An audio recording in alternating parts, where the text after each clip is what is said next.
Okay. Oh, Haji Nuria tadi diwakilkan Aziz. Itulah saya kali ni Cik. Haji Nuria gimana? Pergi New Zealand. Oh, Switzerland. Ha.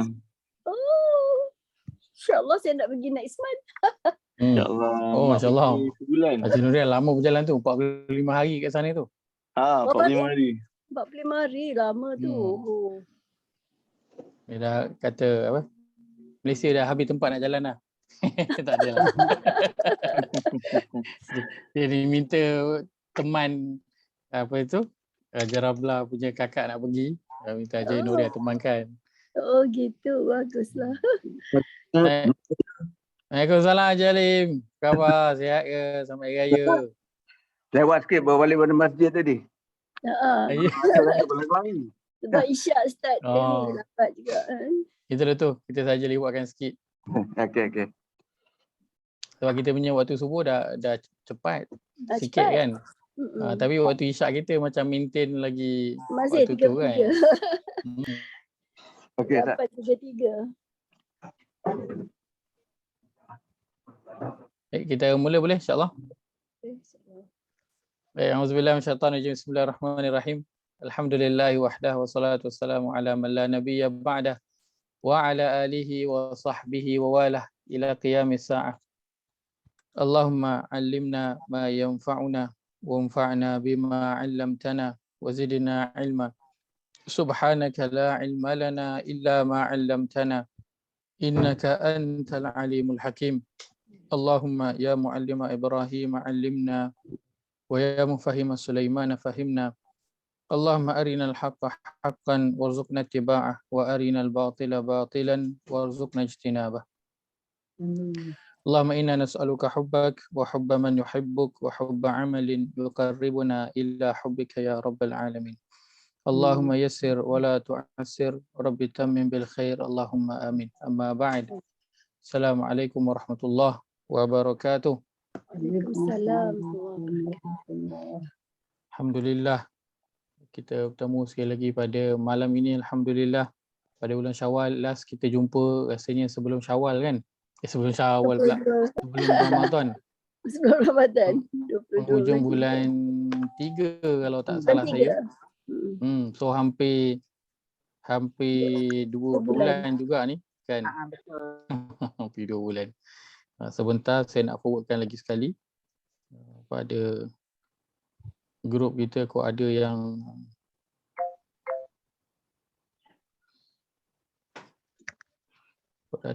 terlupa ke.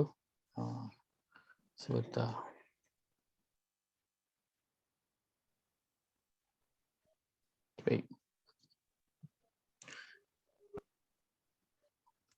Baik, dan alhamdulillah pengalaman kita bulan Ramadan, setiap orang dengan pengalamannya masing-masing. Begitu juga dengan hari raya. Sudah tentu pengalaman kita tahun ini pengalaman yang berbeza. Pada tahun-tahun sebelumnya saya tak pastilah kalau ada yang pernah mengalami hari raya yang begitu, yang beginilah pada tahun ini. Selalunya mungkin lewat sehari itu biasa, tapi awal sehari itu tak tahulah, kalau saya itu pertama kalilah kan. Tak pastilah kau orang lain ada sebelum ini pernah experience begitu. Ala kulli hal, alhamdulillah kita telah keluar daripada Ramadan dan memasuki bulan Syawal. Begitulah pada setiap bulan yang kita lalui, akhirnya kita akan pergi daripada bulan tersebut, keluar daripada bulan tersebut dan akan memasuki bulan yang seterusnya. Begitulah sehingga nanti Allah datang mengambil kita pada masa yang tidak kita ketahui bila.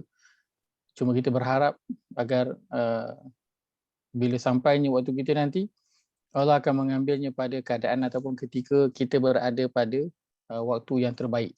Kita sedang berada pada iman dan juga takwa yang sedang meningkat.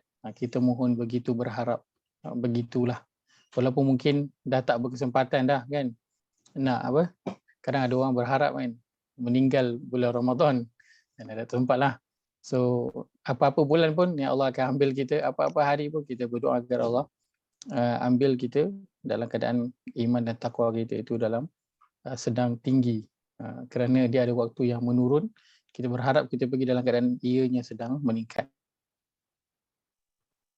Dan kita semua telah diberikan utusan bila sampainya nanti waktu kematian. Seperti mana Nabi Daud alaihi salam juga meminta, seperti mana yang Nabi Daud alaihi salam meminta kepada sahabatnya, iaitulah malaikat maut. Yang mana pada suatu hari malaikat maut datang berjumpa dengan Nabi Daud alaihi salam. Setelah berbual, bersembang, Nabi Daud berkata, wahai malaikat maut, aku ada hajat sikit. Maka malaikat maut kata, apa dia wahai Daud? Kabarkanlah. Nabi Daud kata, wahai malaikat maut, nanti bila telah dekat ajalku, maka kirimkanlah berita tentang ajalku yang semakin dekat. Maka malaikat maut kata, baiklah wahai Daud, aku akan kirimkan berita, aku akan kirimkan utusan juga kepada engkau. Maka bila telah sampai waktu ajal Nabi Daud alaihi salam, datanglah malaikat maut untuk mengambil nyawanya. Lalu Nabi Daud berkata, wahai malaikat maut, bukankah dulu engkau telah berjanji bahawa engkau akan mengirimkan utusan kepadaku ketika mana ajalku telah hampir? Maka malaikat maut berkata, itu telah aku lakukan, wahai Daud. Aku telah kirimkan kepada kamu utusan. Dan malaikat maut kata, bukankah rambutmu yang dulunya hitam sekarang telah menjadi putih? Bukankah tegap badanmu sekarang ini telah mulai dah mula bongkok, lemah? Bukankah kulitmu yang dulunya kan elok, lurus, tegang, sekarang dah berkedut kan, berkeriput? Itulah utusanku wahai Daud kepada semua manusia, mengkhabarkan bahawa kematian telah menghampiri mereka. Maka dicabutlah nyawa Nabi Daud alaihi salam setelah dikirimkan kepadanya utusan. Dan semua utusan itu malaikat maut Allah telah mentakdirkan diutus kepada setiap daripada kita. Dan maka utusan telah sampai, hanya kita menanti masa bila turn kita pula. Dan sebenarnya betapa beruntungnya orang yang Allah telah sampai kepada dia tanda utusan ataupun telah datang kepada dia sakit yang teruk. Kerana itu adalah peringatan yang lebih jelas berbanding dengan orang yang tubuh badannya sihat, umurnya masih muda kan, maka kebarangkalian untuk dia leka itu adalah lebih tinggi. Lalu kematian datang kepada dia dengan tiba-tiba dan tanpa dia ada peringatan, tak sempat beringat sebab masih muda kan, kulit masih lagi cantik, flawless kan, badan masih lagi tegap, rambut masih lagi putih. Maka peringatan itu tentang kematian kurang. Maka bila ingat kepada kematian itu kurang, dia memberi kesan kepada cara berfikir dan cara bertindak. Oleh itu orang muda selalunya dia akan fokus kepada bekerja mencari duit. Dia akan nak simpan duit untuk hari tua.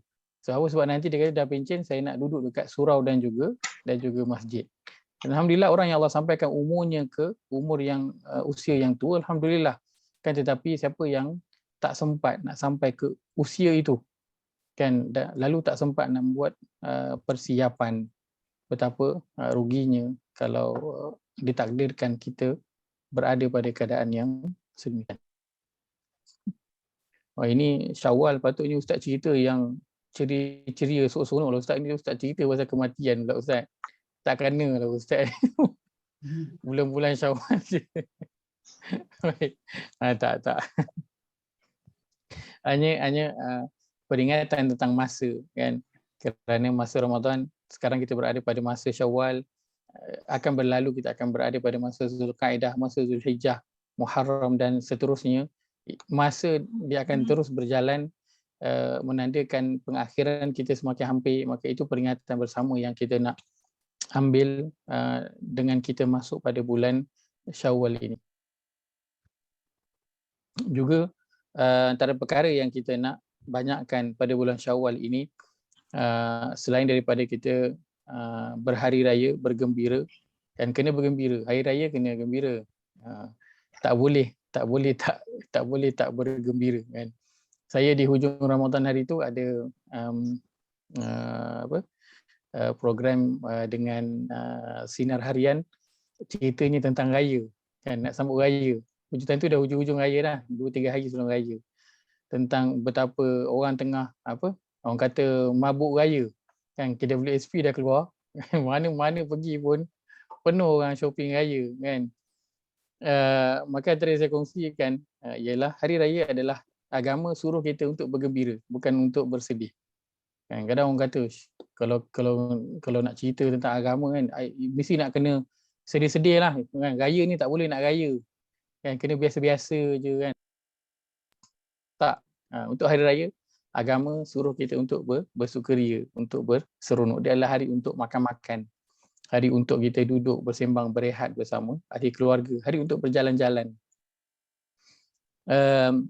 Dan itu yang dilakukan oleh orang-orang yang terdahulu dan dicontohkan oleh Nabi SAW. Tetapi yang dilakukan oleh orang-orang yang terdahulu juga, selain daripada bergembira di hari raya, ziarah menziarahi, melakukan puasa 6, lain daripada itu apa yang mereka lakukan? Antara perkara yang mereka lakukan bila masuknya bulan Syawal, apakah ia? Kalau sebelum Ramadan kita selalu dengar orang-orang yang terdahulu 6 bulan sebelum masuk Ramadan mereka akan berdoa agar mereka disampaikan pada bulan Ramadan kan. Lepas pada Ramadan, apa pula yang orang dulu buat? Apa yang mereka lakukan?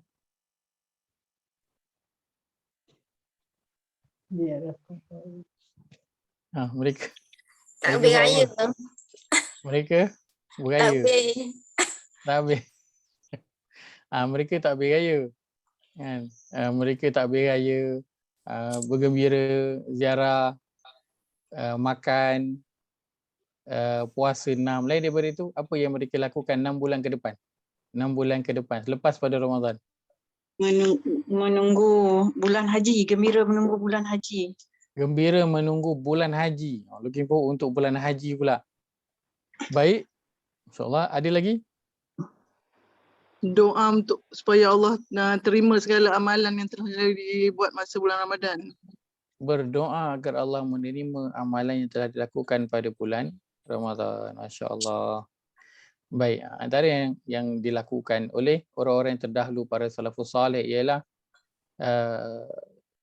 bila habisnya bulan Ramadan, iaitu mula pada bulan Syawal, mereka akan berdoa kepada Allah SWT agar amal mereka di bulan Ramadan itu diterima oleh Allah SWT. Mereka akan berdoa. 6 bulan mereka akan berdoa agar apa yang mereka usahakan pada bulan Ramadan itu diterima oleh Allah SWT. Kenapa? Kenapa mereka berdoa sedemikian? Dan doa tu pula dalam tempoh yang lama, bukannya seminggu 2 minggu, 6 bulan doa. Orang dah lupa dah pun tentang Ramadan kan. Syawal ingat lagi lah. Zulkaidah, bila dah mula Zulhijjah, orang dah mula ingat tentang hari raya Adil Adha pula kan, pasal haji, pasal kurban. Orang dah mula lupalah tentang Ramadan, dah tak dengar dah sebutan perkataan Ramadan itu. Akan tetapi pada bibir dan doa para salafus salih, orang-orang yang terdahulu, masih lagi disebut-sebut nama Ramadan itu. Kenapa mereka berdoa demikian dan dalam tempoh yang begitu lama? Kenapa rasanya?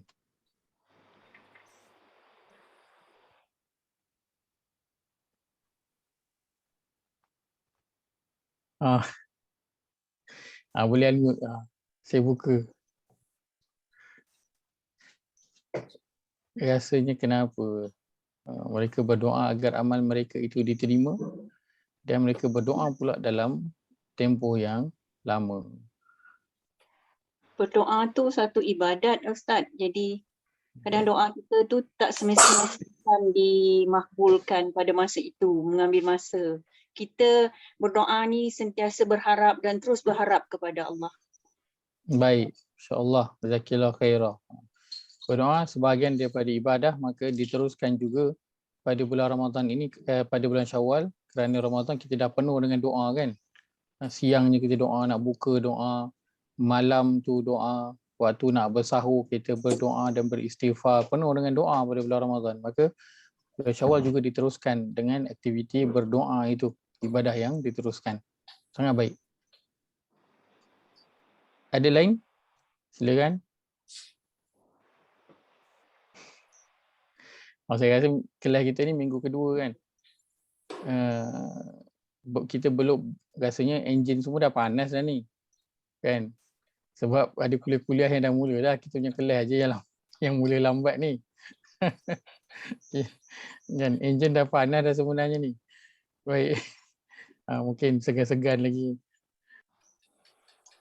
Baik. Kenapa mereka berdoa sedemikian dan dalam tempoh yang lama? Yang kita lihat pada surah yang kelima, ayat yang ke-27. Surah 5 ayat yang ke-27.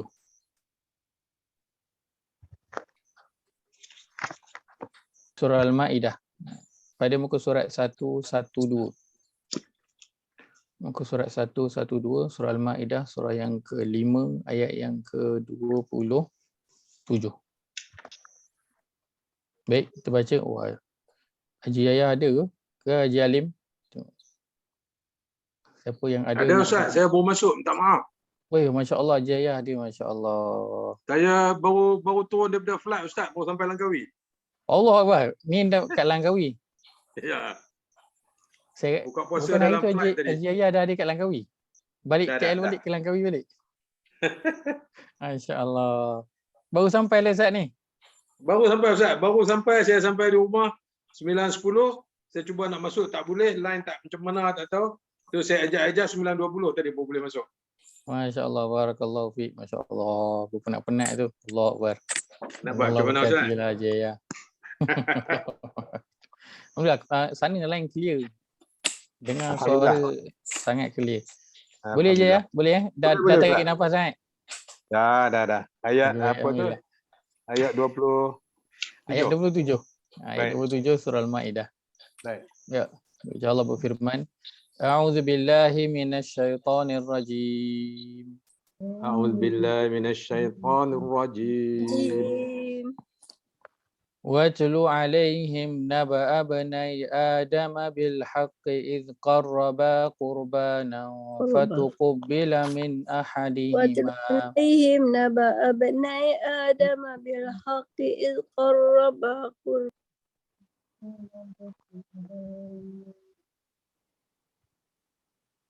Terus. Sahabat adik, Zalilah. Tak dengar, hilang dah. Hilang. Haji ya, silakan. Hilang suara. A'udzubillahi minasyaitonir rajim. Watslu alaihim naba'a bnai Adam bil haqqi idh qarraba qurbanan fatuqbila min ahadihima ولم يتقبل من الآخر قال لأقتلنك فتقبل من أحدهما ولم يتقبل من الآخر قال لأقتلنك قال إنما يتقبل الله من المتقين قال إنما يتقبل الله من المتقين. Terjemahan. Dan ceritakanlah Muhammad yang sebenarnya kepada mereka tentang kisah kedua putra Adam, yakni Qabil dan Habil. Ketika keduanya mempersembahkan kurban, maka kurban salah seorang daripada mereka berdua, yakni Habil, diterima dan yang lain dari Qabil tidak diterima. Dan Qabil berkata, sungguh aku pasti membunuhmu. Habil berkata, sesungguhnya Allah hanya menerima amal dari orang yang bertakwa. Baik. Kita lihat pada ayat ini kisahnya tentang Qabil dan juga Habil, dua anak Adam. Poin kita yang kita nak lihat adalah di akhir ayat ini, itulah qala innama yataqabbalullahu minal muttaqin. Terjemahan, hanya senya Allah menerima dari orang-orang yang bertakwa. Kan, korban tu diletakkan dalam kurungan. Menunjukkan apa? Ini adalah tambahan lah untuk menjelaskan konteks ayat tu. Sebab ceritanya tentang korban. Jadi diletakkanlah situ korban untuk konteks ayat. Akan tapi pada teks Arabnya tak diletakkan pun perkataan korban tu tak jumpa pun pada teks Arab. Hanya pada terjemahan untuk menjelaskan konteks ayat. Dan korban ini dia termasuk dalam bahagian apa? Termasuk dalam bahagian ibadah, betul? Betul. Sebab itu ia perlu dilakukan hanya untuk siapa? Allah. Untuk Allah sahaja. Sebab tu orang kalau disembelih untuk pokok, dan dia sembelih untuk apa-apa ke kan, tak diterima oleh Allah SWT. Surah Al-An'am menceritakan tentang perihal binatang-binatang korban ini. Tentang sembelihan yang disembelih bukan disebut dengan nama Allah, maka dia akan hanya menjadi apa? Akan menjadi bangkai. Dia tidak diterima oleh Allah SWT. Maka korban ini konteks besarnya adalah ibadah. Maka kalau kita sambung, hanya senya Allah menerima ibadah dari orang-orang yang bertakwa. Perkataan innama terjemah letakkan hanya senya. Hanya senya ni maksudnya apa? Tak ada lain. Tak ada lain. Memang ini sahajalah. Ini sahaja. Apakah dia? Allah hanya sahaja menerima ibadah dari siapa? Dari orang-orang yang bertakwa. Baik, perkataan al-muttaqin. Ni siapa yang masuk kelas bahasa Arab Al-Quran, apakah tanda yang ada pada perkataan al-muttaqin? Alif lam. Masya-Allah. Laju jawab tu, alif lam. Itu tanda yang paling mudah sekali. Kan, tanda yang paling banyak dan paling mudah. Cantik. Ada tanda lain?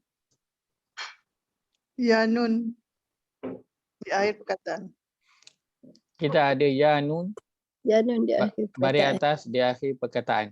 Di Ya. awalnya bukannya ataupun tak. Baik, ada tanda lain? Al-muttaq. Maksud dia. Min. Makna dia takwa. Saya dengar ujung-ujung tadi. Siapa? Haji Asya ke? Ya, min. Min. lah, min. Min. Dengar ujung. Minal. Haraf Mina haraja. ni. Huruf Min jar. haraja. Asalnya dia adalah min. Tapi ada Min. alif lam itu dia jadi Minal. baik. Haraf jar. Maka ada berapa, maka apakah kategori perkataan ini? Isim. Kategorinya adalah isim. Isim. Kerana tandanya ada, pertama Alif lam, didahului, kita ada haraf kalau kita jar. ambil pada depan dia huruf jar, kita ada dua didahului alif lam, Alif kemudian lam dan ya nun. lain dia adalah di akhir ya nun, baris atas di Baris akhir atas. perkataan. Ada 3 tanda. Ya, Baik, tapi kalau kata saya tahu satu je, alif lam je, boleh tak? boleh. Boleh, tak ada masalah. Boleh. Tahu alif lam je. Lain semua saya tak ingat Ustaz, saya ingat alif lam. Boleh, tak ada masalah. Bukan kita nak kena tahu semua tanda pun. Kita ingat satu saja. Asalkan kita dapat tahu kategori perkataan tu, cukup dah. Baik. Maka al-muttaqin perkataannya, bentuknya adalah isim. Isim. Baik, maka kalau kita dah tahu perkataan di isim, apa maknanya? Ada apa-apa ke? Beza kita tahu dengan kita tak tahu. Dia adalah isim. Kata nama. Ada beza ke tak ada beza? Ada. Kata Baik, nama. kita tahu perkataannya adalah isim. Baik, apakah maknanya? Sifat kekal. Satu sifat yang kekal. Indah. Masa tak terhad. Masa tidak terhad pada masa. Baik. orang. X masa. Dia tak terkait dengan masa. Satu yang tetap. Satu yang tidak berubah. Tidak berubah. Itu adalah yang terdapat dalam isim. Baik. Maka di sini Allah letakkan bentuknya dalam bentuk isim, kata nama. Allah tak letakkan dalam bentuk fi'il, kata kerja. Kenapa? Mestilah ada sebab dia kan. Kerana kalau kita cerita tentang ayat puasa, kan, ayat 183 tu Allah sebut apa? Ya ayyuhallazina amanu kutiba alaikumusiyam kama kutiba alal ladzina min qablikum la'allakum Tattaqun. tattaqun. Baik, tattaqun bentuknya apa pula? Kategorinya apa? Isim, fi'il, harf. Fi'il.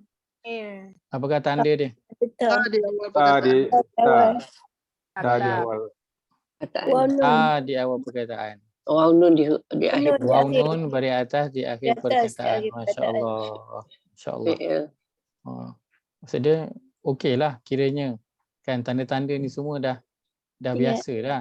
Masya Allah kan. Masya Allah. Alhamdulillah. Alhamdulillah. Baik. Tadi awal perkataan, waw nun beri atas di akhir perkataan menunjukkan perkataan ini bentuknya adalah fi'il. Fi'il. Jadi kat sini kenapa Allah gunakan isim? Kat sini kenapa Allah gunakan fi'il? Mestilah ada perkara Sebab- berbeza yang Allah nak sampaikan. Sebab kalau dia adalah sama, Allah guna sama je lah semua isim. Ataupun semuanya fi'il, tak payahlah guna lain-lain. Tapi di sini Allah gunakan innama yataqabbalullahu minal muttaqin. Bentuknya isim. Maksud dia satu yang kekal, tidak berkait dengan masa dan tetap. Apa yang kekal, tak terhad dengan masa dan tetap tu? Apa dia? Taqwa. Takwanya itu. Takwa. Maksudnya orang al-muttaqin, takwanya bagaimana? Sentiasa Tak bertakwa. Sentiasa. Sentiasa bertakwa. Takwanya itu. Allah sebut, Allah hanya menerima ibadah, puasa, solat, korban, infak, bacaan Quran, amal soleh, kebaikan. Allah hanya terima daripada siapa? Daripada al-muttaqin. Orang yang takwanya itu tak terhad hanya pada bulan Ramadan sahaja.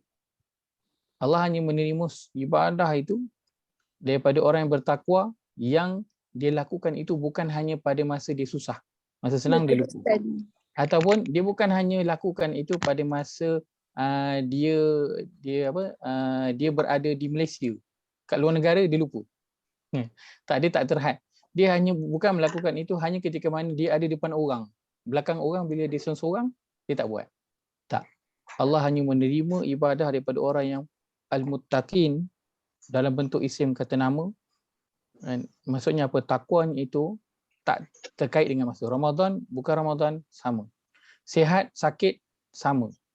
Ada depan orang, belakang orang, sama. Ada dekat Malaysia ke luar negara, sama. Waktu senang, waktu susah, sama. Maka daripada orang yang cirinya begini, Allah akan terima ibadah dia. Orang yang takwanya itu tetap teguh, bila-bila masa dia tidak berubah. Maka puasa itu dia nak membawa ke sinilah al-muttaqin. Maka para salafus salih, orang yang terdahulu, mereka sedar akan kekurangan diri mereka. Naik turunnya iman dan juga takwa itu. Naik turunnya ibadah itu. Bulan Ramadan bersemangat kerana bantuan yang Allah berikan dan keadaan sekeliling yang membantu. Syawal dah mula mencabar. Kan, Syawal dah mula mencabar. Maka naik turunnya ibadah, naik turunnya iman dan juga takwa itu, orang terdahulu merasakan perkara itu. Lalu mereka berdoa berharap, ya Allah tolonglah terima ibadah yang dilakukan bulan Ramadan tu. Sebab apa? Sebab dia tahu kalau ikutkan keadaan dia yang sekarang semasa tu, bulan Syawal ni punya keadaan memang tak dapat terima lah. Memang ibadah tu Allah tak terima lah. Sebab Allah hanya akan terima orang yang takwanya Ramadan ke di luar Ramadan tetap sama. Tetap kuat, kukuh. Kan? Maka sebab itu mereka berdoa 6 bulan selepas daripada Ramadan bersungguh-sungguh agar Allah menerima apa yang telah mereka usahakan pada bulan Ramadan itu. Sebab ayat ini, potongan ayat ini sahaja. Mereka sedar bahawa mereka belum lagi masuk pada tahap al-muttaqin. Belum sampai lagi pada tahap isim. Mereka baru lagi berada pada tahap fi'il. Naik turunnya, berubah-ubah. Ada masa kuat untuk nak baca Quran, nak solat sunat, nak bangun malam, nak puasa sunat. Ada masa tak berapa nak kuat. Maka sebab itu mereka berdoa, kan, khaufan wa tama'a dalam surah As-Sajdah itu, takut dan berharap agar Allah terima apa yang mereka telah usahakan pada bulan Ramadan itu. Maka ini juga perkara yang kita nak beri perhatian bila memasuki pada bulan ini, bulan Ramadan dan bulan-bulan yang seterusnya, teruskan berdoa. Sebab itu antara perkara kan di Malaysia tahun ini dan beberapa tahun inilah, especially tahun inilah kan, dah mula banyak kedengaran bila jumpa je orang akan ucapkan taqabbalallahu minna wa minkum, betul tak? Kan, selalunya dengar lepas solat je kan, hari raya dengar taqabbalallahu minna wa minkum. Kenapa? Kan itu bukanlah satu ucapan yang sunnah datangnya daripada Nabi, bukan, tapi itu ucapan yang orang terdahulu ucapkan. Dalam agama sebutkan apa jua bentuk ucapan tahniah dan doa. Itu dilakukan oleh para salafus soleh dahulu pada awal-awal Syawal kan. Moga Allah terima, moga Allah terima, moga Allah terima. Kenapa? Kerana mereka sedar ikutkan memang tak layak dan mereka bimbang kan turunnya nanti prestasi pada bulan Syawal dan bulan seterusnya itu tidak melayakkan ibadah mereka di bulan Ramadan itu diterima oleh Allah Azza wa Jalla. Maka kita nak terus berdoa bulan ini dan bulan-bulan seterusnya agar Allah terima apa yang telah kita usahakan pada bulan Ramadan, agar ia menjadi amal yang saleh insya-Allah. Baik, kita nak sambung. Kita surah apa sekarang ni? Mumtahanah. Baik, surah Al-Mumtahanah. Surah yang ke Ustaz, ada doa-doa khas ke Ustaz, ataupun doa bahasa Melayu je boleh? untuk tentang apa? Tentang doa nak itulah bagi Allah terima kita. Boleh doa dengan doa apa sahaja.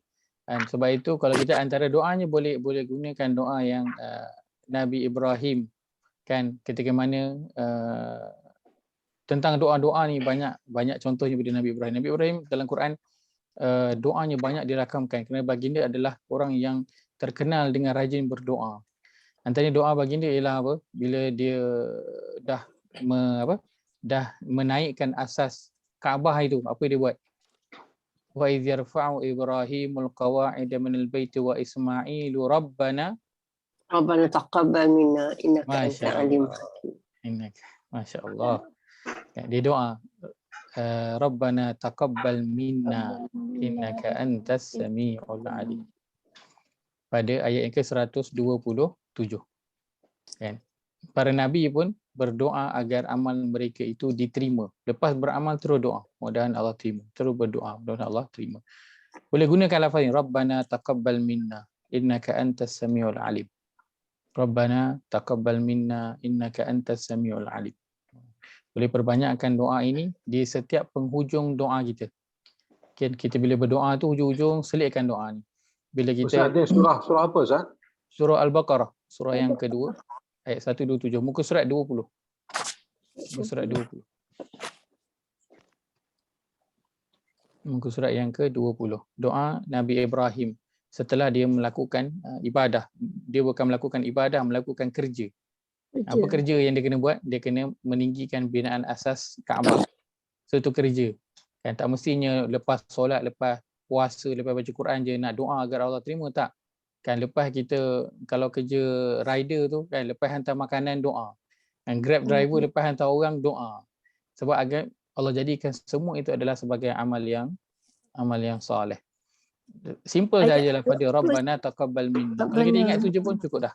Rabbana taqabbal minna. Rabbana taqabbal minna. Ya Allah, terimalah daripada kami amal kami ini. Itu pun dah memadai dah.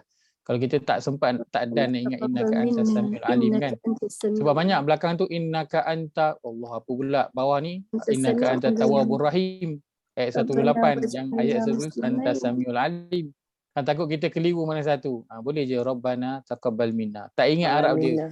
Doa je, ya Allah terimalah amal kami ini. Ya Allah terimalah amal kami. Terimalah amal kami.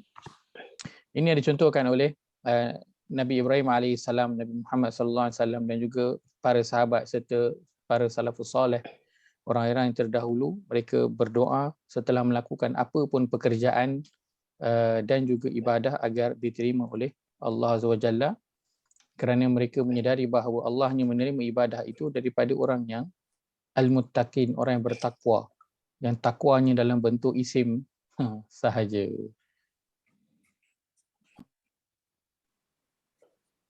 Baik. Surah Al-Mumtahanah, surah yang ke 60. 60. Boleh lihat surah yang ke-60 pada muka surat 549. Muka surat 549 kita nak baca ayat yang keempat. Keempat. Ayat yang keempat. Antara ayat yang panjang. Baik, kita baca Allah berfirman. A'udzu billahi minasyaitonir rajim. A'udzubillahi minasyaitonir rajim. قد كانت لكم أسوة حسنة في إبراهيم والذين معه قد كانت لكم أسوة حسنة في إبراهيم والذين معه إذ قالوا لقومهم إنا براء منكم ومما تعبدون من دون الله إذ قالوا لقومهم إنا براء منكم ومما تعبدون من دون الله. Ini inna bura'a minkum. Baca sekali. Salah saya baca. Inna tu ada sepanjang panjang. إذ قالوا لقومهم إنا براء منكم ومما تعبدون من دون الله كفرنا بكم وبدا بيننا وبينكم العداوة والبغضاء أبدا حتى تؤمنوا بالله وحده كفرنا بكم وبدا بيننا وبينكم العداوة والبغضاء أبدا حتى تؤمنوا بالله وحده إلا قول إبراهيم لأبيه لأستغفرن لك إلا قول إبراهيم لأبيه لأستغفرن لك وما أملك لك من الله من شيء وما أملك لك من الله من شيء ربنا عليك توكلنا وإليك أنبنا وإليك المصير ربنا عليك توكلنا وإليك أنبنا وإليك المصير. Baik, terjemahan. Sungguh telah ada suri teladan yang baik bagimu pada Ibrahim dan orang-orang yang bersama dengannya. Ketika mereka berkata kepada kaumnya, sesungguhnya kami berlepas diri dari kamu, dari apa yang kamu sembah selain Allah. Kami menginginkan kekafiranmu dan telah nyata di antara kami mengingkari kekafiranmu dan telah nyata antara kami dan kamu ada permusuhan dan kebencian buat selama-lamanya sampai kamu beriman kepada Allah saja, kecuali perkataan Ibrahim kepada ayahnya, yakni sungguh aku akan memohonkan ampunan bagimu, namun aku sama sekali tidak dapat menolak siksaan Allah terhadapmu. Ibrahim berkata, ya Tuhan kami, hanya kepada Engkau kami bertawakal dan hanya kepada Engkau kami bertobat dan hanya kepada Engkau lah kami kembali. Baik, ayat ini cerita tentang Nabi Ibrahim, kan? Di hujung tu kita nampak ada doa, Rabbana alaika tawakkalna. Jadi Nabi Ibrahim dia memang banyak dengan doa. Cerita tentang Nabi Ibrahim surah Al-Baqarah ada doa dia di situ. Cerita Nabi Ibrahim pada surah ke-14, surah Ibrahim hujung-hujung muka surat yang terakhir itu pun banyak dengan doa. Kan, Rabbi ja'alni muqimas salati wa min dzurriyyati. Ya Allah, jadikanlah aku dan zuriat keturunanku daripada orang yang mendirikan solat. Kemudian Nabi Ibrahim sebut apa? Rabbana wa taqabbal du'a. Ya Allah, terimalah doa. Banyak penuh dengan doa. Ayat ni cerita tentang Nabi Ibrahim diakhiri dengan doa. Ayat yang kelima juga adalah doa. Nabi Ibrahim dia masya-Allah orang yang sangat-sangat rajin untuk nak berdoa. Doa tu dia apa? Minta kepada Allah. Sebab itu orang yang kalau dengan manusia dia banyak meminta, orang jadi suka tak? Orang kalau selalu minta sesama manusia, kan kawan ada seorang Manusia kawan tu tak saja asyik Tak minta je suka. dengan kita. manusia tak suka Ustaz. Manusia tak suka, orang jadi tak selesa kan. Tengok muka dia tahu ini mesti nak minta macam ni kan. Ada je benda yang dia nak minta. Itu dengan manusia. Tapi dengan Allah Azza wa Jalla berbeza. Sama sekali. Nabi SAW sabda, "Man lam yas'alillah yaghdab alaih." Siapa yang dia tak minta dekat Allah, Allah murka dekat dia. Allah marah dia. Dia tak minta. Maka orang yang dalam Arabnya disebut apa?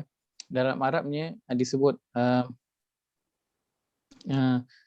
saya terjemahkan dalam bahasa Melayu, engkau akan menjadi orang yang paling mulia selama mana engkau paling banyak meminta kepada Allah. Itu terjemahan dalam bahasa Melayu dia lah. Ayat Arab dia sedap lah. Itu terjemahan bahasa Melayu dia adalah engkau akan menjadi orang yang paling mulia di sisi Allah selama mana engkau paling banyak minta dengan Allah. Sebab Allah dia sangat suka orang berdoa, minta dekat dia. Dia paling suka orang minta dekat dia. Lagi banyak kita minta, itu darjat kita akan lebih tinggi di sisi Allah. Allah akan lebih pandang, Allah akan lebih sayang. Oleh itu Nabi Ibrahim doanya sangat banyak dalam Al-Quran. Dia adalah seorang yang rajin meminta, berdoa kepada Allah. Dan akhirnya Nabi Ibrahim, apakah gelaran dia? Kalau Nabi Musa, Kalimullah, orang yang bercakap dengan Allah. Nabi Ibrahim, gelaran dia apa? Gelaran dia? Khalilullah. Allah sebutkan dalam surah Maryam, "Wattakhadallahu Ibrahima khalila." Dan Allah telah mengambil Nabi Ibrahim itu sebagai khalil, dia punya kekasih dia, kesayangan dia. Sebab apa? Antaranya sebab Nabi Ibrahim suka meminta, berdoa kepada Allah. Allah sayang orang yang banyak berdoa, banyak minta ni. Kita kalau dengan manusia minta orang paling benci lah. Tapi dengan Allah sangat berbeza. Siapa yang lagi banyak minta, dia bukan sebenarnya menunjukkan kelemahan dia. Tak. Kan? Sebab dalam berdoa dia ada dua perkara. Dalam doa dia ada dua perkara. Iaitulah pertama, dia meninggikan Allah. Yang kedua, dia merendahkan diri dia. Kan? Maka sebab itu, siapa yang mula nak belajar, ni para ulama sebutkan, siapa yang mula nak belajar beribadah, nak belajar memperbaiki ibadah, nak mula beribadah dengan baik, maka mulalah dengan berdoa. Sebab dalam doa, dia ada dua, kita tinggikan Allah dan kita rendahkan diri kita. Siapa yang mula nak belajar ikhlas, maka mulailah dengan berpuasa. Siapa yang nak belajar ikhlas, mula berpuasa. Sebab apa? Puasa hanya kita je yang tahu. Orang lain tak tahu kalau kita tak beritahu. Kan? Kalau kita tak beritahu. Maka doa dia adalah pintu masuk untuk seseorang itu mula belajar beribadah kepada Allah Azza wa Jalla dengan cara yang baik. Belajar nak memperbaiki kualiti ibadah dia. Nak mula beribadah pun iyyaka na'budu wa iyyaka nasta'in. Kena doa, minta tolong, kena doa. Minta tolong. Allah Azza wa Jalla turun setiap malam di sepertiga malam. Apa yang Allah sebut, apa yang Allah seru? Adakah Allah suruh setiap daripada kita bangun solat malam, bangun baca Quran? Doa. Tiga malam. Allah suruh berdoa. Apa yang Allah sebutkan dalam hadis? Nabi SAW sebutkan apa? Nabi SAW sebutkan Allah berfirman di sepertiga akhir malam, ketika mana Allah turun ke langit dunia, Allah kata, hal min sa'ilin fa'utiyah. Ada tak orang yang nak minta? Aku nak bagi dia. Hal min da'in fa'astajibalah. Ada tak orang yang berdoa? Aku nak mustajabkan doa dia. Hal min mustaghfirin fa'aghfiralah. Ada tak orang yang nak minta ampun? Maka aku akan ampunkan dia. Yang Allah seru adalah Allah suruh minta, Allah suruh doa. Allah bukan, tak ada spesifik Allah suruh bangun, baca Quran, bangun berzikir. Tak, Allah suruh bangun doa, minta. Sebab Allah suka orang yang meminta-minta kepada dia. Dan itulah dilakukan oleh Nabi Ibrahim alaihi salam, dan itu tarbiyah yang Allah berikan kepada kita pada bulan Ramadan, kan? Allah sediakan banyak tempat mustajab doa yang tak ada pada bulan-bulan yang lain. Tak ada. Siangnya dipenuhi dengan waktu mustajab doa dan waktu keampunan. Malamnya juga dipenuhi dengan waktu mustajab doa dan juga waktu keampunan. Allah nak latih kita untuk berdoa agar kita menjadi kekasih Allah, menjadi orang yang disayangi oleh Allah Azza wa Jalla. Baik. Ayat keempat ini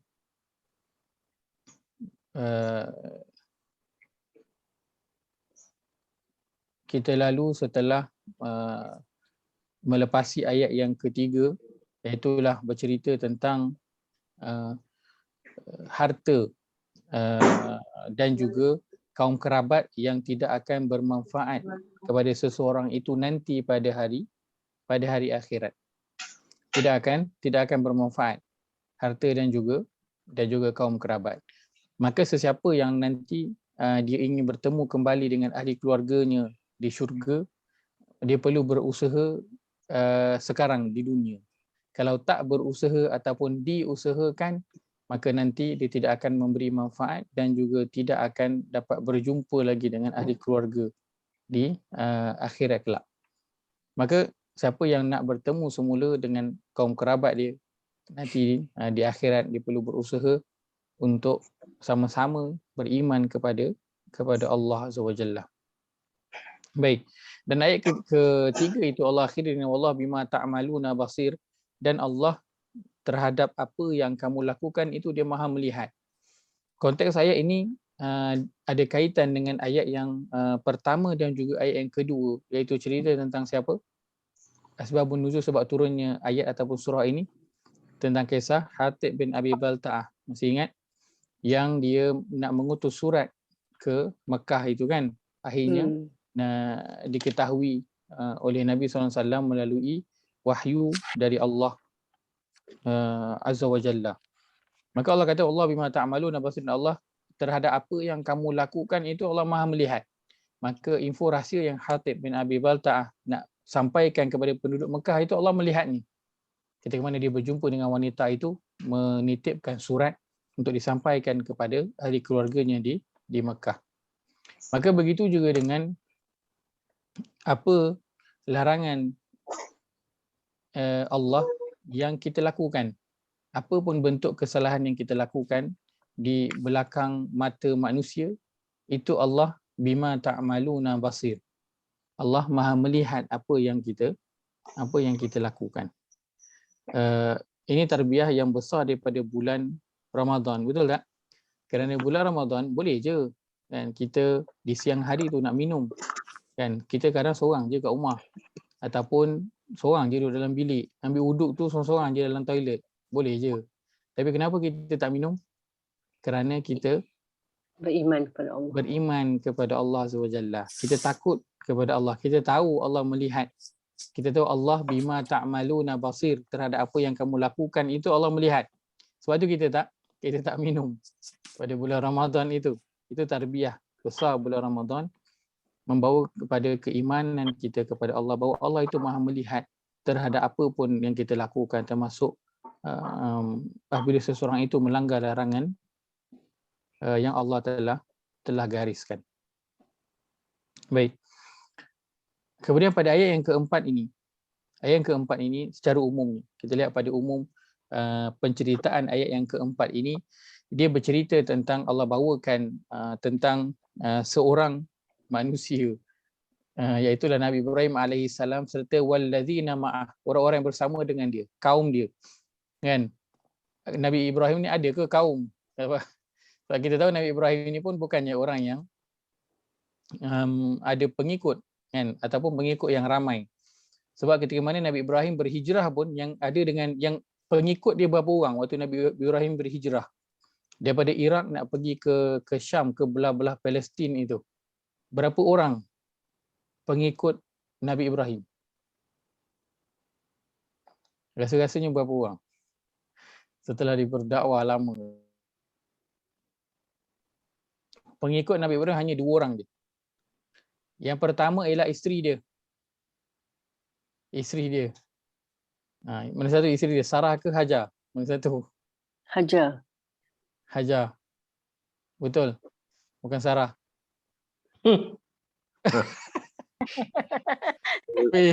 Ustaz tanya soalan. Allah. Sarah nombor 2. Selamat dah. Baik, isteri yang pertama siapa? Yang kedua siapa? Ibunda Nabi Ismail siapa? Yang berlari-lari di Safa dan juga Marwah itu siapa? Itu Hajar. Itu Hajar. Baik, yang maka itu yang kedua lah, isteri yang kedua Hajar. Isteri yang pertama namanya Sarah. Sarah. So kalau keliru, ingat je. Kita ingat yang paling kita ingat peristiwa apa? Safa dan Marwah tu kan, yang dia hentakkan kaki keluar air Zam-Zam. Itu paling kita ingat. So kita ingatlah yang tu namanya Hajar. So yang tu nombor 2. Itu nombor 2. Yang pertama namanya adalah Sarah. Hajar dia adalah ibunda kepada Nabi Ismail alaihissalam. Sarah dia adalah ibunda kepada Nabi Ishak alaihissalam. Baik. Maka pengikut Nabi Ibrahim ketika berhijrah ada 2 orang je. Yang pertama namanya Sarah. Yang kedua namanya Isteri ada 2. isteri kedua. Belum lagi. Isteri kedua dapat dekat Mesir. Belum sampai lagi Mesir. Dia baru nak keluar daripada tempat kampung dia. Ismail ke lah. Syam. Ismail pun belum ada lagi. Ismail ada daripada kahwin dengan Hajar lah. Seorang lagi. 5, 4, 3, 2, 1. Baik, seorang lagi adalah anak saudara Nabi Ibrahim. Siapa? Nabi Lut. Masya Allah. Nabi Lut alaihi salam. Itu anak saudara Nabi Ibrahim alaihi salam yang beriman kepada pakcik dia. Nabi Ibrahim alaihi salam. So 2 tu je waktu dia berhijrah. Isteri dia Sarah dan yang kedua adalah Nabi Lut alaihi salam. Isteri dia Hajar ke Ustaz? Ya. Isteri yang ikut tu Hajar kan? Sarah. Salah. Hajar tak kahwin lagi masa tu Kak. Mana satu ni? Hajar ke Sarah? Dia bawa satu. Baik, kita surah saya lihat kejap surah 21. Sarah, Hajar dia tinggalkan dekat Mekah. Hajar ditinggalkan di Mekah. Betul. Masa Yang tu dah pertama. kahwin.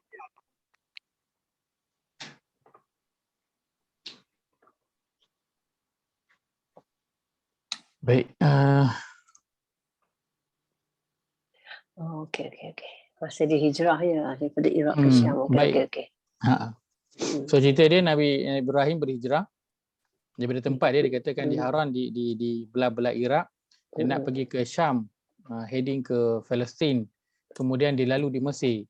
So bila lalu kat Mesir tu yang dia dipanggil oleh pembesar Mesir ketika itu yang mana dikenali sebagai orang yang mata keranjang. Dia memang tak boleh tengok perempuan-perempuan yang cantik ni, dia akan rampas untuk dia kahwini. Kan? Dan ketika di Mesir itulah dia diberikan hadiah seorang pembantu perempuan. Itulah dia Hajar yang dibawa bersama berhijrah ke Palestin. Ayat yang ke-71 daripada surah Al-Anbiya.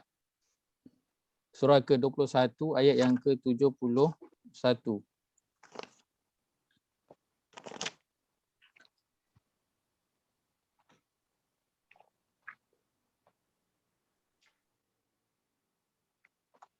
Baik.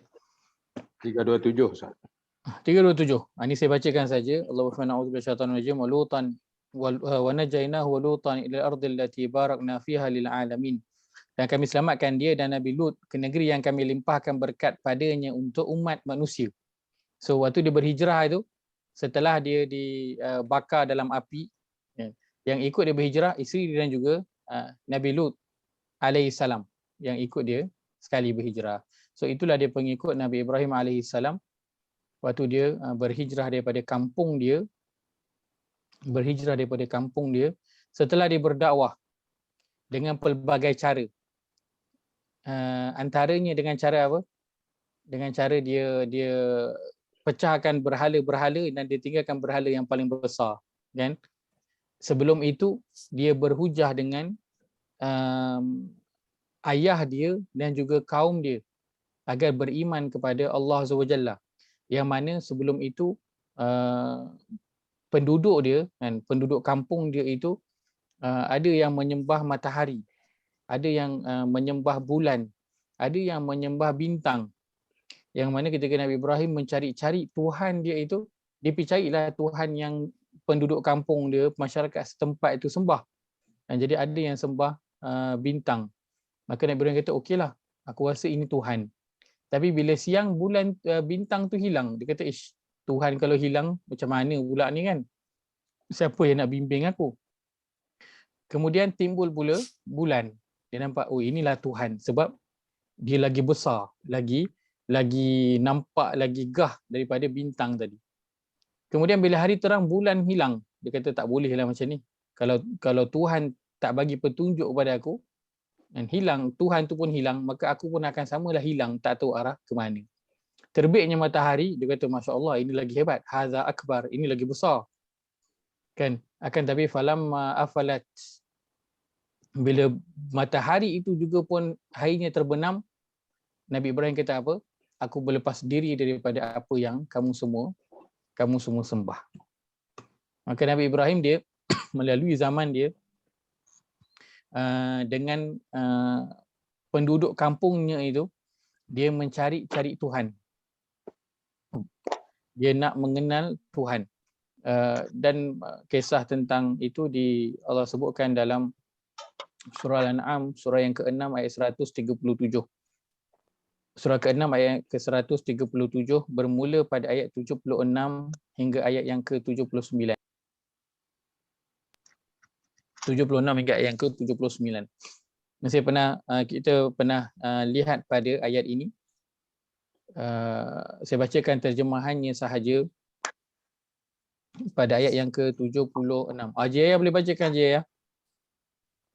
Muka surat apa, San? Muka surat 137.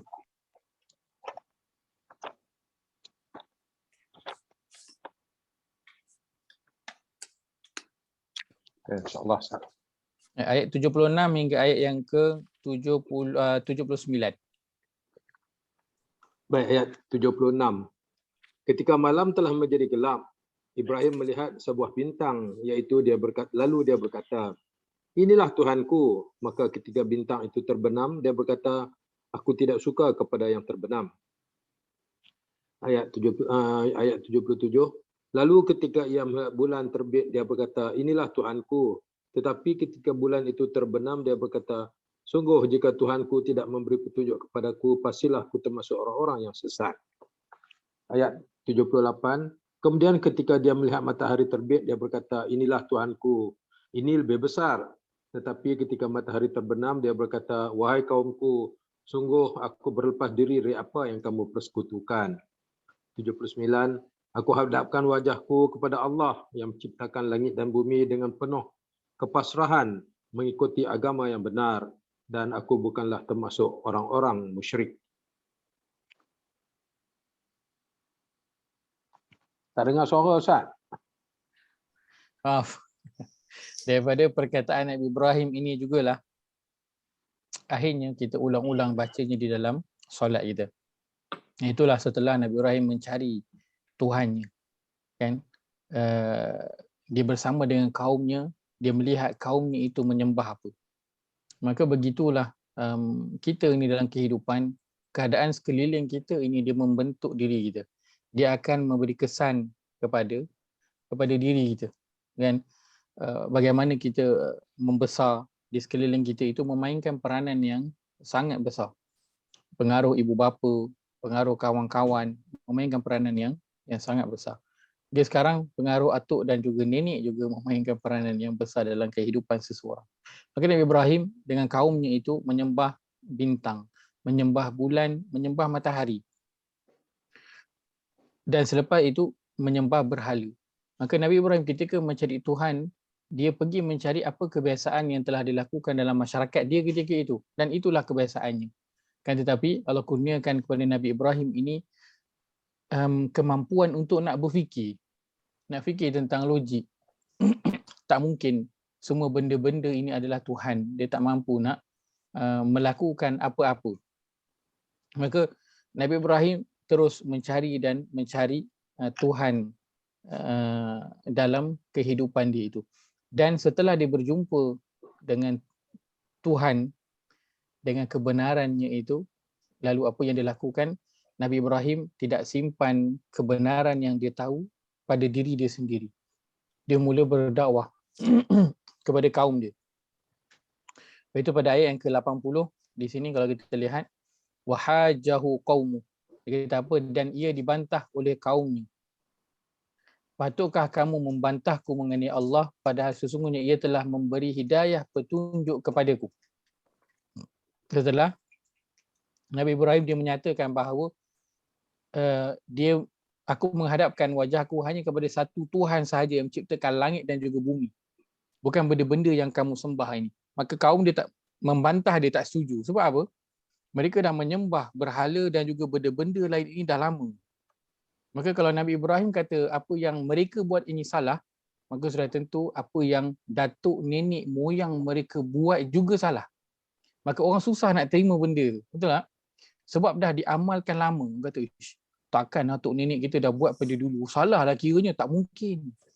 Tak mungkin. Kata, itulah perkara yang dihadapi oleh Nabi Ibrahim AS.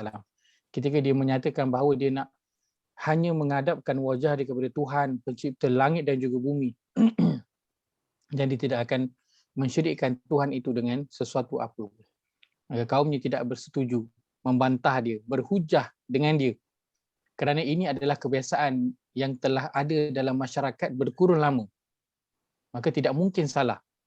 Dan begitu dalam masyarakat kita, bila datangnya orang, bukan nak buat pembaharuan, nak menyatakan, nak mengajak orang kembali kepada Al-Quran dan juga sunnah Nabi SAW berdasarkan rujukannya Al-Quran dan juga hadis Nabi SAW. Maka orang akan berkata ini kalau kau kata aku salah, maksudnya apa yang ayah aku buat, atuk nenek moyang aku buat juga salah. Tak mungkin. Dan engkau dah lah baru lagi, engkau belum ada lagi zaman dia orang dulu ada. Ni kau senang-senang je nak kata dia orang tu salah. Kan? Itu perkara yang telah dihadapi oleh Nabi Ibrahim AS. Kerana kebenaran dia bukan terletak pada umur. Kebenaran bukan terletak kepada siapa dulu yang ada, siapa yang kuasanya lebih besar. Ya, tapi kebenaran dia terletak kepada apa yang Allah telah gariskan. Itu kebenaran. Tak kisahlah dia berada di tangan siapa, dia tetap kebenaran. Kebenaran tak mesti berada di tangan orang yang berjawatan tinggi. Kalau begitu, kebenaran pasti akan berada pada Fir'aun. Kebenaran dia tak mungkin berada pada orang yang pengaruhnya besar seperti Fir'aun dan juga Haman, ataupun orang kaya seperti Qarun. Kebenaran bukan berada pada perkara-perkara yang begitu. Akan tetapi kebenaran dia adalah tetap kebenaran walaupun dia berada pada diri seorang yang cakapnya itu gagap. Nabi Musa AS, seorang yang ada gagap-gagap dalam percakapan dia. Tetapi kebenaran dia tetap kebenaran walaupun dia berada pada tangan sesiapa pun. Walaupun hanya diamalkan oleh seorang sahaja. Nabi Ibrahim ramai tak? Seorang je. Ketika dia menghadap kaumnya itu, berhujah, dia hanya seorang sahaja. Hingga Allah kata, Inna Ibrahim kana ummatan wahidah. Sesungguhnya Nabi Ibrahim itu adalah satu umat. Kita kalau sebut satu umat, maksudnya ramai ke sikit? Ramai. Ramai lah. Umat itu tak panggil umat kalau seorang. Orang panggil umat tu kalau ramai bukan ramai yang tu. Ramai yang betul-betul ramai. Baru orang panggil umat. Tapi Allah kata, Inna Ibrahim kana ummah. Sesungguhnya Nabi Ibrahim dia adalah satu umat. Tapi dia seorang saja. Kenapa? Kerana kebenaran ada pada diri dia. Okay? Kebenaran dia tetap kebenaran walaupun orang dulu tak melakukan dia. Kan? Bukan kita menentang apa yang orang terdahulu lakukan, akan tapi kita menentang kepada perkara yang tidak digariskan oleh Al-Quran dan juga As-Sunnah. Perkara ini telah dilalui oleh Nabi Ibrahim AS ketika mana menyatakan bahawa Tuhan itu adalah Tuhan satu yang menciptakan langit dan juga bumi. Baik. Dan pada ayat yang sedang kita bincangkan ini, Allah sebutkan pada permulaan yang qad kanat lakum uswatun hasanatun fi Ibrahim walladzina ma'ah. Sesungguhnya adalah bagi kamu pada bawaan Nabi Ibrahim AS dan pengikut-pengikutnya contoh ikutan yang baik. Uswatun hasanah. Maka kalau kita nak tahu apakah ada contoh ikutan yang baik pada Nabi Ibrahim, itulah yang kita kena kembali melihat pada ayat-ayat yang lain yang Allah ceritakan tentang Nabi Ibrahim AS. Dan kesimpulannya kita telah sebutkan beberapa di antaranya ialah, pertama, Nabi Ibrahim dia adalah seorang yang rajin berdoa. Seorang yang rajin berdoa kepada Allah SWT. Yang kedua, Nabi Ibrahim AS adalah seorang yang belajar. Dia mencari hidayah itu. Dia mencari hidayah. Dia tak duduk tunggu hidayah itu datang. Dia tak tunggu datang seru. Tak, dia pergi mencari hidayah itu. Yang ketiga, Nabi Ibrahim setelah Allah berikan kepada dia hidayah, dia dah tahu kebenaran itu, apa yang dia buat, dia tak simpan untuk diri dia, dia dakwah. Dia sampaikan kepada orang lain. Dan yang mula-mula disampaikan adalah siapa? Adalah isteri kepada dia, orang terdekat dia, isteri dia, dan juga ayah dia, serta penduduk kampung dia. Itu dulu yang dia sampaikan. Isteri dan juga ibu ayah dia. Dalam Quran sebut tentang ayah dia sahaja. Ada katakan, dua mengatakan dia adalah pakcik dia dan sebagainya kan, tapi ahli keluarga, kaum kerabat dia yang terdekat, dia tak simpan untuk diri dia seorang. Dan orang lain tak apalah. Dan nafsi-nafsi, tak boleh. Kan? Contoh ikutan uswatun hasanah Nabi Ibrahim adalah dia sampaikan kepada ahli keluarga, kaum kerabat dia. Dan yang keempat, ini antara perkara besar yang ada pada Nabi Ibrahim, yang sebenarnya siapa ikuti perbincangan banyak dibincangkan dalam surah Al-Hajj, surah yang ke-22. Nabi Ibrahim adalah orang yang tegas dengan prinsip dia. Tegas dengan prinsip dia. Sebab itu dalam Al-Quran bila cerita tentang Nabi Ibrahim berdakwah kepada ahli keluarga dia, kaum kerabat dia dan juga kepada kaum dia, perkataan yang akan kita jumpa ialah perkataan ini. Bura'a ataupun bari. Itu dalam bahasa Arabnya lah mengikut kepada konteks ayat. Tapi terjemahannya apa? Terjemahannya ialah berlepas diri. Terjemahannya ialah berlepas diri.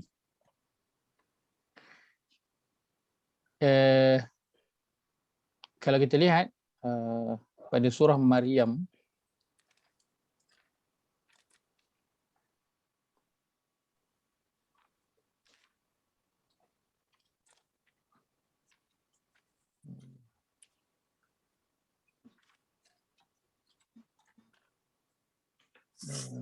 baik. Pada ayat yang ke-41, nanti boleh lihat kemudian muka surat 308 ayat yang ke-41 hingga penghujung muka surat ini, dia ceritakan tentang Nabi Ibrahim AS ketika mana dia berdakwah kepada ayah dia setelah sampai kepada dia ilmu ataupun petunjuk daripada Allah Azza wa Jalla. Baik. Maka petunjuk yang Nabi Ibrahim lakukan ialah baginda adalah seorang yang tegas dengan prinsip dia. Apa yang tegas dengan prinsipnya ialah Nabi Ibrahim dia berlepas diri daripada ayah dia dan juga kaum kerabat dia serta masyarakat dia. Dia punya penduduk kampung dia. Dia berlepas diri. Maksudnya dia tak nak bertanggungjawab nanti di hadapan Allah tentang diri mereka, dia tak nak. Dan dia jelas, dia tegas dengan prinsip dia, dengan perkataan dia wa bada bainana wa bainakumul adawata wal baghdha'u abadan. Sesungguhnya kami berlepas diri daripada kamu dan daripada apa yang kamu sembah selain daripada Allah, dan kami kufur ingkarkan segala penyembahan kamu. Dia kufur ingkarkan, maksudnya dia tak percaya. dia menidakkan apa yang ayah dan kaum disembah. Dan dia kata, nyatalah perasaan permusuhan dan kebencian di antara kami dengan kamu selama-lamanya. Dia berlepas diri daripada kaum kerabat dia dan kaum dia, berlepas diri, tak nak ada kena-mengena dah. Dan dia menyatakan bahawa permusuhan, sekarang ni kau dengan aku bukan sekufu. Dia adalah musuh. Selama-lamanya, abadan. Selama-lamanya. Kemudian dia kata, hatta tu'minu billahi wahdah, sehingga kamu menyembah Allah semata-mata. Maka Nabi Ibrahim AS tegas dengan prinsip dia. Berpegang dengan tauhid. Mengesakan Allah Azza wa Jalla. Maka sesiapa sahaja yang tidak mahu menyembah Allah Azza wa Jalla, walaupun daripada kalangan ahli keluarga dia, maka Nabi Ibrahim berlepas diri daripada orang tersebut. Walaupun ayah dia ke, kalau kata ada anak-anak dia ke, kalau kata isteri-isteri dia ke, kawan baik dia ke, jiran ke, kawan main daripada kecil, dia akan berlepas diri daripada mereka. Kenapa? Nabi Ibrahim tegas dengan prinsip dia. Cukuplah dia telah berada dalam kaum dia itu, cuba berdakwah dengan mereka, lalu mereka nak berhujah, nak mempersoalkan, mempertikaikan apa yang Nabi Ibrahim bawa, maka Nabi menyatakan, engkau dengan aku dah tak boleh duduk sekali dah. Sebab tak sekufu. Itu dalam ayat ini disebutkan, nyatalah perasaan permusuhan dan kebencian. Sebab apa? Sebab mereka tak nak sembah Allah, itu je. Kalau mereka sembah Allah, maka kembalilah Nabi Ibrahim menerima mereka sebagai saudara seagama. Maka ayat yang keempat ini, Allah bawakan setelah Allah cerita tentang kisah Hatib bin Abi Balta'ah pada ayat yang pertama dan juga ayat yang kedua, yang mana Hatib bin Abi Balta'ah kan, dia masih lagi ada rasa terhutang budi dan rasa nak membantu kaum kerabat dia yang berada di Mekah. Betul tak? Kan? Sebab bila dia dengar Nabi nak pergi serang Mekah, maka dia bimbang. Kaum kerabat dia yang berada di Mekah itu nanti akan ditangkap ataupun dibunuh. Maka dia nak utus surat itu kepada kaum kerabat dia supaya mereka keluar daripada Mekah menyelamatkan diri. Allah bawa kepada ayat yang keempat ini, setelah Allah cerita tentang Hatib bin Abi Balta'ah, bahawa Nabi Ibrahim, Allah bawakan contoh, adalah uswatun hasanah, contoh ikutan yang terbaik dalam tegasnya prinsip dalam beragama, mengesakan Allah Azza wa Jalla semata-mata. Tak ada lagi perasaan kasih sayang antara dia dengan orang yang bukan Islam, yang menolak Allah Azza wa Jalla sebagai Tuhan. Dia tak ada lagi kasih sayang, nak bermesra dan sebagainya, tak ada. Dia jelas, tegas dengan prinsip dia, dia berlepas diri daripada orang-orang yang sebegini. Dan itu yang telah kita lalu dalam surah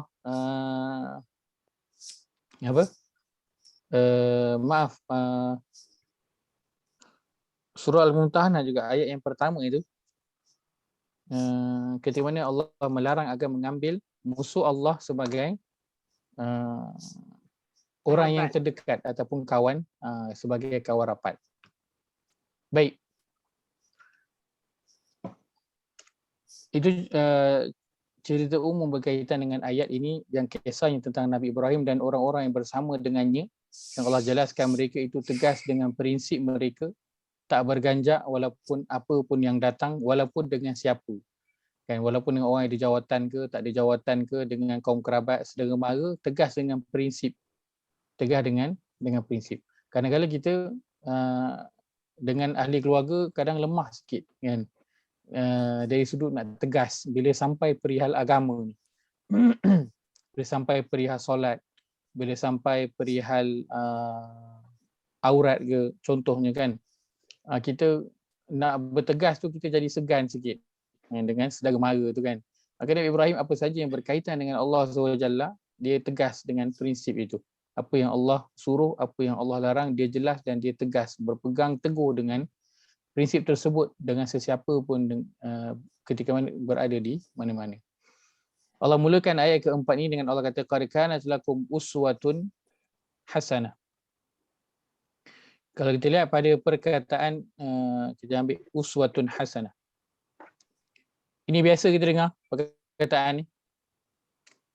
Ada pernah dengar tak nama orang uswatun hasanah? Hasanah ada. Hasanah Patut. adalah taladang tu. Hasanah adalah. Hasanah ada, uswatun ada, uswah ke? Ada. Wah, tak pernah. Kawan anak saya kat sekolah nama kawan dia uswatun hasanah. Nama dia uswatun Masya hasanah. Allah. Baik. Satu lagi yang lebih kurang dengan uswatun hasanah. Perempuan Ah. Ustaz uswatun hasanah ni. Selalunya kita perempuan lah. Sebab apa tu? Bunyinya pun bunyi perempuan kan.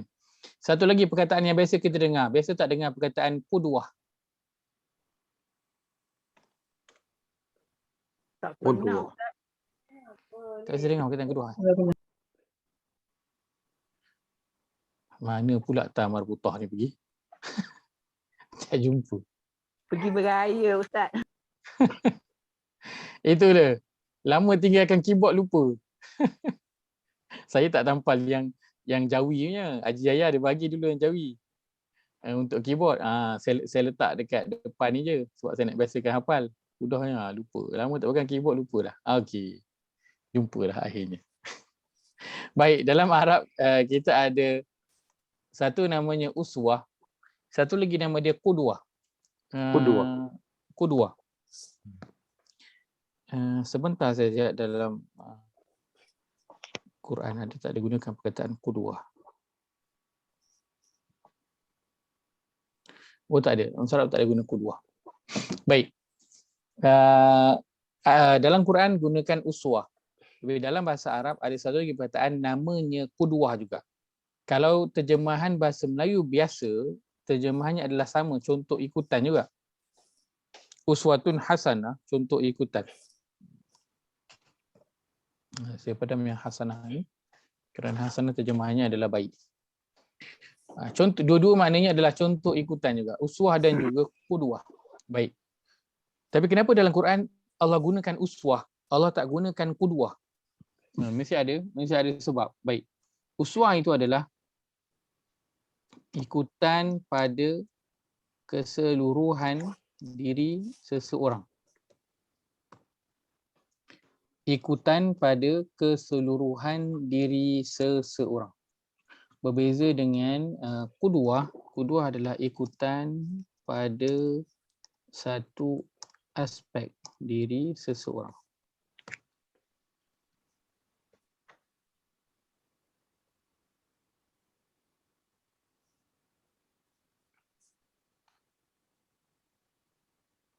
Pada surah yang ke-61.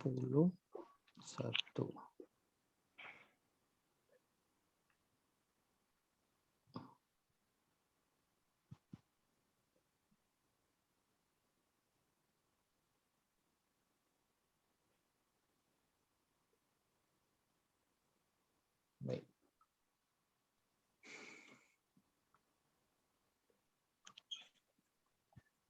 Baik. Ini beza antara uswah dan juga qudwah.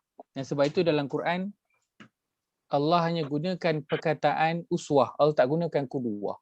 Kerana uswah dia menunjukkan contoh ikutan pada keseluruhan diri seseorang. Berbanding dengan qudwah, dia adalah contoh ikutan pada satu aspek sahaja pada diri seseorang itu. Contohnya, qudwah ini macam orang yang nak berniaga, buat bisnes, maka dia pilih seorang mentor, contohnya kan. Dia ambil lah Elon Musk. Contohnya kan. Sebab Elon Musk dah makan Kopiko, dia pun rasa tertarik nak ikut Elon Musk tu kan. So dia ambil lah Elon Musk sebagai contoh. Ikutan dia. Tapi boleh tak dia ambil sebagai uswah? Ataupun dia hanya ambil sebagai qudwah? Qudwah Ustaz. Dia ambil sebagai qudwah sebab dia nak ambil untuk bisnes je. Kan, sebab dia pandai tentang bisnes je. Kalau dia nak ambil perubatan contohnya, sesuai tak nak ambil Elon Musk tu? Tak sesuai lah. Tak sesuai sebab bukan bidang dia. Maka dia ambil itu, namanya adalah qudwah, satu aspek je yang dia ambil.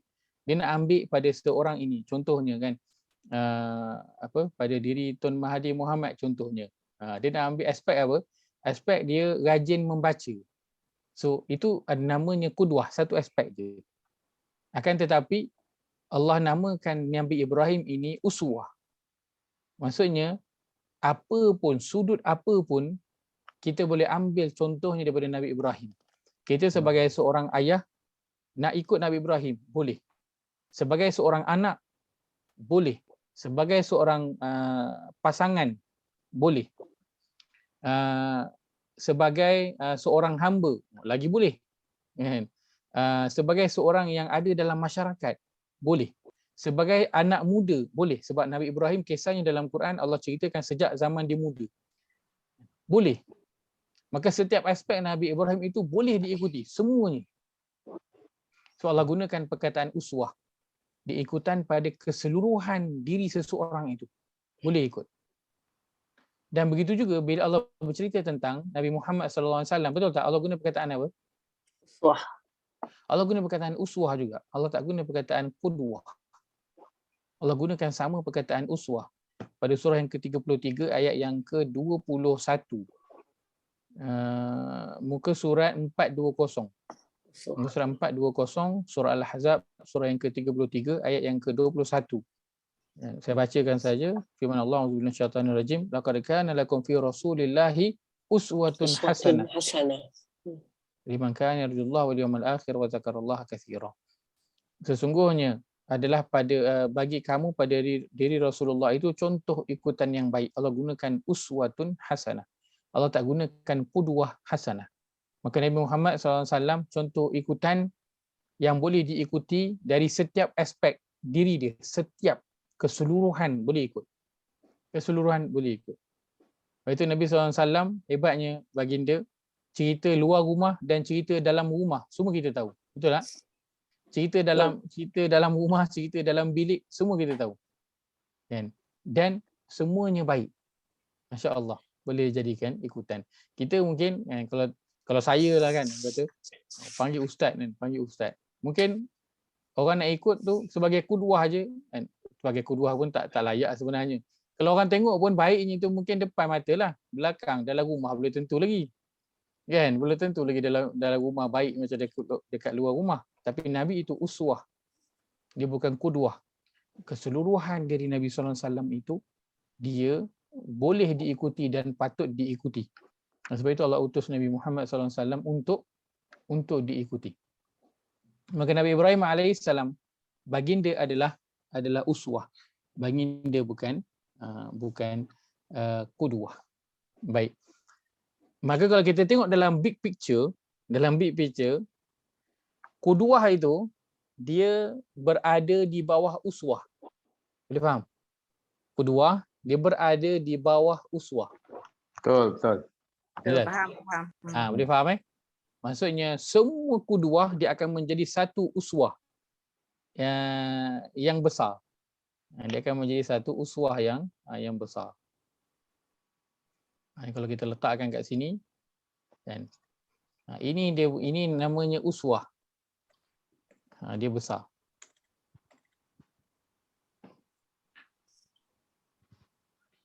Dan nanti kita ada Qudwah dalam uswah. yang di dalamnya itu kan, namanya qudwah. Qudwah subset kepada uswah. Subset semua masuk. Subset kepada uswah. So semua qudwah dia akan menjadi uswah. Uswah adalah lebih besar. Qudwah hanya satu aspek sahaja. Sama ada kalau kita perniagaan ke, perubatan ke, kejuruteraan ke, itu semua qudwah. Satu. Digabungkan semua jadilah uswah. Maka Nabi Ibrahim dia adalah uswah pada setiap aspek diri Nabi Ibrahim itu kita boleh ikuti. Sebab itu kalau kita lihat perbincangan tentang Nabi Ibrahim ini, dia akan dibincangkan dia punya subsetnya itu dalam qudwah hasanah Nabi Ibrahim. Qudwah hasanah Nabi Ibrahim macam doa tadi dah Ustaz kan, salah satu. Ya, betul. Nanti dia akan ada perbincangan dalam qudwah hasanah Nabi Ibrahim. So dia yang subsetnya tu, yang kecil-kecil itu pada Nabi Ibrahim nanti boleh diperincikan. So kita letakkan qudwah Nabi Ibrahim kan, dia sudut apa? Kan sebagai anak. Dia akan ada dia akan jadi begitu. Dan contohnya nanti Allah sebutkan dalam Quran. Kemudian kita ada dalam Quran Allah sebutkan qudwah Nabi Ibrahim sebagai bapa. Itu contohnya Allah sebutkan dalam Al-Quran. Kemudian kita ada dalam Al-Quran qudwah Nabi Ibrahim sebagai suami. Saya letakkan di bawah sikit. Sekali.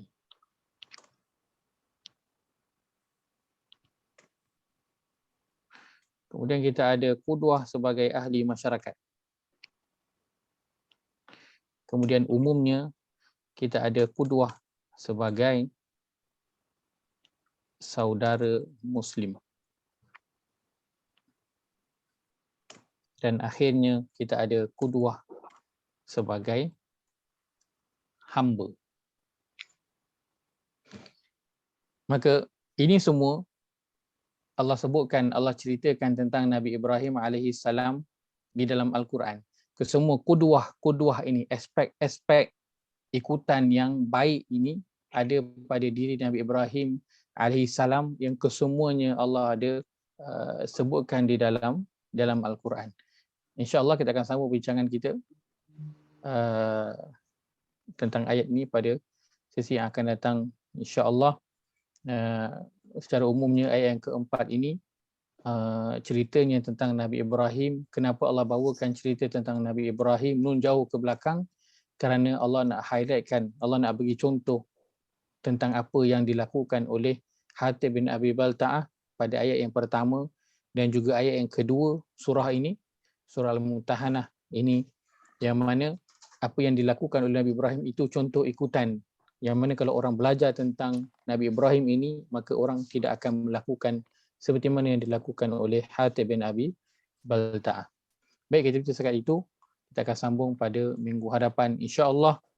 Saya mohon maaf terlebih masa pada malam ini. Aku qauli hadza wa astaghfirullahal azim li wa lakum. Allahumma ij'al hadza jama'ana jam'an marhuma wa tafarruqana min ba'dihi tafarruqan ma'suma. Allahumma inna na'udzubika min 'ilmin la yanfa' wa min qalbin la yakhsha' wa min nafsin la tashba' wa min da'watin la yustajabu laha. Rabbana ighfir lana wa li ikhwanina alladhina sabaquna bil iman ولا تجعل في قلوبنا غلا للذين آمنوا ربنا إنك رؤوف رحيم ربنا تقبل منا إنك أنت السميع العليم وتب علينا إنك أنت التواب الرحيم واغفر لنا إنك أنت الغفور الرحيم ربنا آتنا في الدنيا حسنة وفي الآخرة حسنة وقنا عذاب النار وصلى اللهم على نبينا محمد وعلى آله وصحبه أجمعين walhamdulillahi rabbil alamin. Dengan tasbih kafarah. Subhanallah wa bihamdika anta astaghfiruka wa atubu ilaik. Jazakumullah khairan kepada semua, meluangkan masa, moga Allah nilai sebagai amal yang soleh insya-Allah. Moga Allah terima masa kita ini sebagai amal yang soleh insya-Allah. Jazakumullah khairan, barakallahu fiikum. Terima kasih semua. Terima kasih Ustaz. Waalaikumsalam. Assalamualaikum. Salam. Terima kasih. Terima kasih Ustaz. Sama-sama. Terima kasih Ustaz. Sama-sama.